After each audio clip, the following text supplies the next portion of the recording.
خیبر کی فتح کے بعد مسلمان عرب کی بڑھتی طاقت بن چکے تھے۔ خیبر میں کھجوروں کے بہت سے باغات تھے۔ خیبر عرب کا امیر ترین علاقہ تھا۔ خیبر کی فتح میں مسلمانوں کو بہت مال غنیمت حاصل ہوا، جس سے مسلمانوں کی مالی طاقت بہت بہتر ہو چکی تھی۔ اس فتح سے مسلمانوں کو بہت ہتھیار ملے تھے، جس سے مسلمانوں کی فوجی طاقت بھی بڑھی۔ اس فتح کے بعد رسول اللہ نے بازنطینی شہنشاہ کو اسلام قبول کرنے کا خط بھیجا۔ بازنطینی سلطنت اور عرب کے درمیان ایک اور سلطنت تھی جس کا نام غسانی سلطنت تھا۔ یہ سلطنت بازنطینی سلطنت کے پپیٹ اسٹیٹ تھے جو ہر کام بازنطینی شہنشاہ کے حکم پر کرتی تھی۔ جب صحابی رسول اللہ کا خط لے کر شہنشاہ کے پاس جا رہے تھے تو انہیں غسانیوں نے شہید کر دیا۔ قاصد کا قتل اس وقت اعلان جنگ ہوتا تھا۔ جب رسول اللہ کو قاصد کے قتل کی خبر ملی تو انہوں نے ایک لشکر تیار کیا۔ اس لشکر کا سپہ سالار حضرت زید بن حارثہ کو بنایا، اور اگر وہ شہید ہو جائیں تو حضرت جعفر بن ابی طالب، اور اگر وہ بھی شہید ہو جائیں تو عبداللہ بن رہوہ کو بنایا گیا۔ رسول اللہ نے یہ حکم دیا کہ پہلے انہیں اسلام کی دعوت دی جائے، اور اگر وہ اسلام قبول نہ کریں تو ان سے جنگ کی جائے۔ ساتھ ہی بچوں، بوڑھوں اور مظلوموں کو نقصان پہنچانے سے منع کیا۔ لشکر مدینہ سے شام کی طرف بڑھا۔ جب لشکر شام پہنچا تو یہ پتہ چلا کہ بازنطینی شہنشاہ ہرقل 2 لاکھ کے لشکر کے ساتھ وہیں موجود تھا، مگر بازنطینی شہنشاہ کو تو قسطنطنیہ میں ہونا چاہیے تھا۔ وہ شام میں کیا کر رہا تھا؟ یہ سمجھنے کے لیے آپ کو بازنطینی سلطنت اور ساسانیوں کے درمیان لڑی جانے والی جنگوں کو سمجھنا ہوگا۔ پہلی بازنطینی اور ساسانیوں کے درمیان ہونے والی جنگ میں بازنطینیوں نے ساسانیوں کو شکست دی اور ساسانی بادشاہ کو ہٹا کر اس کے ایک رشتہ دار خسرو پرویز کو بٹھا دیا۔ مگر اس جنگ سے بازنطینی خزانہ خالی ہو گیا، جسے پورا کرنے کے لیے بازنطینی شہنشاہ نے فوج کی سیلری کم کر دی۔ اس پر فوج نے بغاوت کر دی اور شہنشاہ کو تخت سے ہٹا کر اس کی جگہ لشکر کے سپہ سالار فوکس کو شہنشاہ بنا دیا گیا۔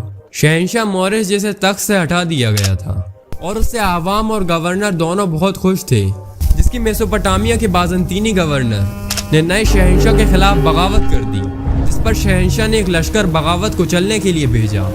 جب گورنر کو اس کی خبر ملی تو اس نے ساسانیوں سے مدد مانگی۔ ساسانیوں نے لشکر کو شکست دی، مگر بغاوت کرنے والے گورنر کو شکست ہوئی اور بغاوت ختم ہو گئی۔ ساسانیوں نے بازنطینی سلطنت کو شکست دینا شروع کر دی اور شام، فلسطین اور مصر پر قبضہ کر لیا۔ عوام جو فوکس سے پہلے ہی ناخوش تھی، انہوں نے افریقہ کے بازنطینی گورنر سے مدد مانگی، جس پر گورنر نے اپنے بیٹے ہرقل کو قسطنطنیہ بھیجا۔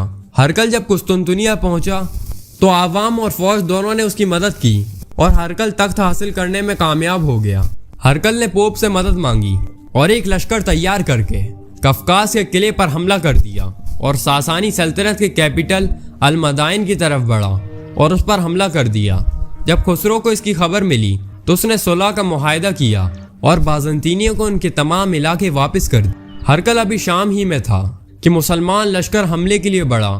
جب مسلمان لشکر کو ہرقل اور اس کے 2 لاکھ کے لشکر کی خبر ملی تو کئی صحابہ مدینہ واپس جانے اور ایک بڑے لشکر کے ساتھ آنے کے کہنے لگے، جسے سن کر مسلمان لشکر کے تیسرے سپہ سالار عبداللہ بن رہوہ اٹھے اور صحابہ کو ایک پرجوش خطبہ دیا، جس کے بعد صحابہ نے بازنطینیوں سے لڑنے کا فیصلہ کر لیا۔ اس کے بعد مسلمان لشکر شام سے باہر نکلا اور موتا کی طرف پیچھے ہٹنے لگا۔ بازنطینی لشکر بھی مسلمان لشکر کی طرف بڑھتا رہا اور دونوں لشکر موتا پہنچ گئے۔ دونوں لشکر 2 پہاڑوں کے درمیان تھے، جس سے مسلمانوں کو یہ فائدہ ملا کہ بازنطینی اپنی پوری طاقت سے مسلمان لشکر پر حملہ نہیں کر سکتے تھے، جبکہ کھلے میدان میں لڑنے سے مسلمانوں کو بہت نقصان اٹھانا پڑتا۔ بازنطینی لشکر پوری طرح تیار تھا۔ حضرت ابو ہریرہ بیان کرتے ہیں کہ حضرت ثابت بن ارقم نے ان سے پوچھا کہ کیا آپ نے اس سے بڑا لشکر پہلے کبھی دیکھا ہے؟ تو انہوں نے فرمایا کہ میں نے بدر میں بھی حصہ لیا ہے، جب قریش کا لشکر مسلمان لشکر سے کہیں زیادہ بڑا تھا، مگر اتنا بڑا لشکر میں نے کبھی نہیں دیکھا۔ کاش تم بدر میں ہوتے تو تمہیں معلوم ہوتا کہ مسلمان دشمن کی تعداد کی فکر نہیں کرتے۔ جنگ شروع ہوئی۔ مسلمانوں نے پوری طاقت سے حملہ کیا۔ مسلمانوں کے پہلے سپہ سالار حضرت زید بہادری سے لڑے، مگر وہ بازنطینی سپاہیوں کے گھیرے میں آ گئے اور شہید ہو گئے، جس کے بعد حضرت جعفر بن ابی طالب سپہ سالار بنے۔ حضرت جعفر بھی بہادری سے لڑے، یہاں تک کہ ان کا ایک ہاتھ کٹ گیا۔ حضرت جعفر نے جھنڈا دوسرے ہاتھ میں پکڑ لیا، لیکن وہ ہاتھ بھی کٹ گیا تو حضرت جعفر نے اپنے بازو کے درمیان جھنڈا پکڑ لیا،